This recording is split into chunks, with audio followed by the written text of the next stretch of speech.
കടലരികിൽ വന്ന് കിന്നാരം കാതിൽ ചൊന്ന കഥകൾ കേട്ടുണരുന്നൊരു പൊന്മരക്കാട്, ആയുധമരമടി കെട്ടി നാടുന്നൊരു കാറ്റിന്റെ നാമജപം കേട്ടുണരണ പൊന്മരക്കാട്.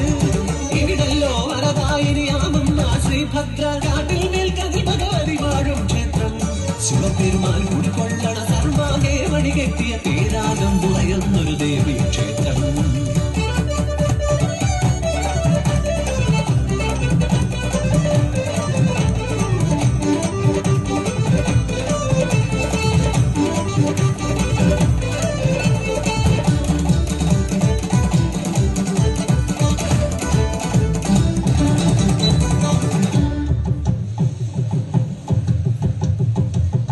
പള്ളിയോടത്തിലോടനാടും ചുറ്റി വരുന്നൊരു തമ്പ്രാൻ, കനവ് കണ്ടു കനവിൽ കണ്ടതു നേരിലും കണ്ടു തമ്പ്രാൻ.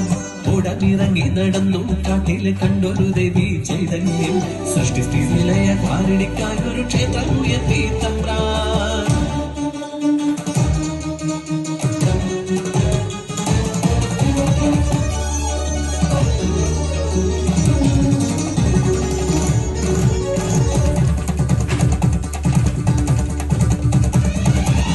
काली महाकाली भद्रकाली नमोस्तुते, कुलं च कुलधर्मं च मां च पालय पालय.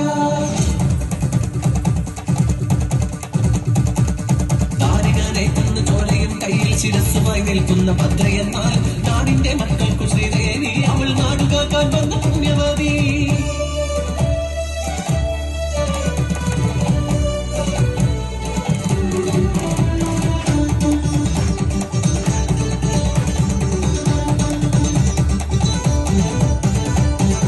പൊന്മനക്കാട്ടിൽ വടക്കേ പുറത്തുള്ളോരെട്ടുകെട്ടിൽ വീട്ടുകാരണവർ, ചമ്പക്കുളത്ത് വളം വാങ്ങാ ചെന്നപ്പോ ചന്തയിൽ കണ്ട് പെൺകിടാവ്.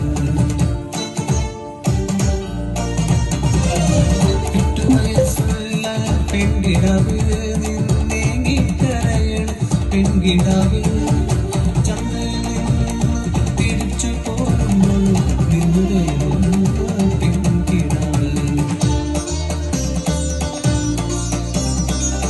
ആരൊരുമില്ലാത്ത പെൺകിടാവ്, അവൾ എട്ടുകെട്ടിൽ വീട്ടിലോ മറയായി പൗർണമി പോലെ വളർന്നു പെണ്ണ്, കാട്ടിൽ കുടുംബത്തിൽ മരുമകളായി.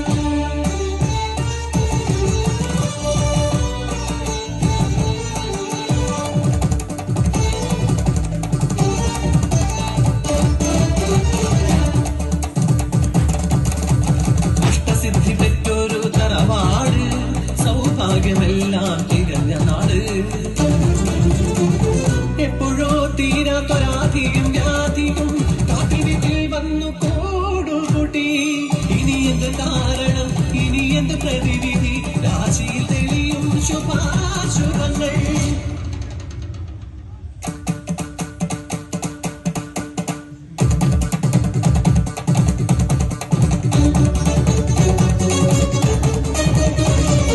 ചെമ്പക്കുളത്തെന്ന ബാലിക പൂജിച്ച പരദേവതയുടെ ദുഃഖം അത് ശാപമായി കഴിയുന്നു നാട്ടിൽ.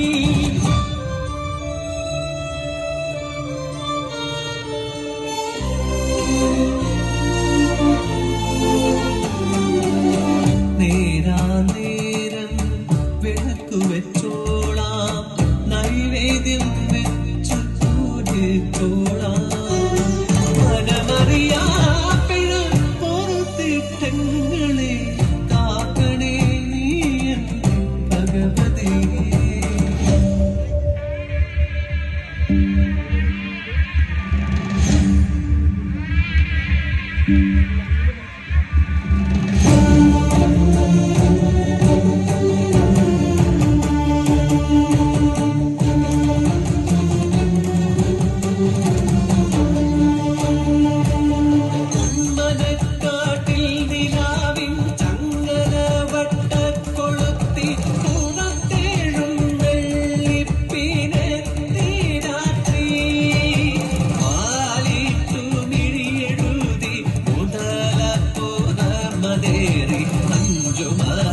ചന്ദ്രിക